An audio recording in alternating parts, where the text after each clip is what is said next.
इंदौर में जन power welfare foundation की रविवार को राउंड टेबल मीटिंग आयोजित की गई, जिसमें निचले तबके के मेधावी छात्र छात्राओं की शिक्षा के लिए आर्थिक सहायता मुहैया कराने की बात की गई। इस राउंड टेबल मीटिंग में स्विट्जरलैंड से वर्चुअली जुड़ी रोहिणी घावरी ने फाउंडेशन के उद्देश्य के बारे में बताया। इसके बाद जन पावर ऐप की लॉन्चिंग की गई। इस मौके पर अनेक विशिष्ट जन मौजूद रहे। जन पावर वेलफेयर फाउंडेशन की राउंड टेबल मीटिंग AICTSL के सभागृह में आयोजित की गई। इस मीटिंग में खास तौर पर स्विट्जरलैंड से रोहिणी खावरी जुड़ी और इन्होंने इस NGO के उद्देश्य के बारे में विस्तार से बताया। देखिए, ये सफर कैसे शुरू हुआ, इसको मैं एक प्रॉपर इमोशनल टच देकर एक कहानी के रूप में बताना चाहती हूँ कि जन पावर फाउंडेशन का निर्माण क्यों हुआ और किस वजह से हमने जन पावर फाउंडेशन बनाया। 5 साल से मैं स्विट्जरलैंड में हूँ। 5 साल यहाँ पर रहकर अपनी PhD करके यहाँ के लोगों के बीच अपनी जिंदगी को जीकर महसूस हुआ, कई तरह के परिवर्तन देखे, कई तरह की चीजें देखे।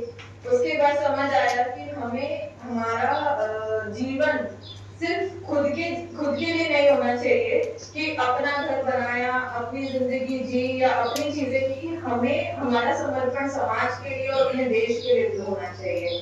इसी सोच को लेकर हमने जन पावर फाउंडेशन बनाया। NGO के संचालक शिव घावरी ने बताया कि यह NGO निचले तबके के मेधावी छात्र छात्राओं को शिक्षा में आने वाली कठिनाइयों को दूर करेगा, साथ ही उनकी आर्थिक सहायता भी करेगा।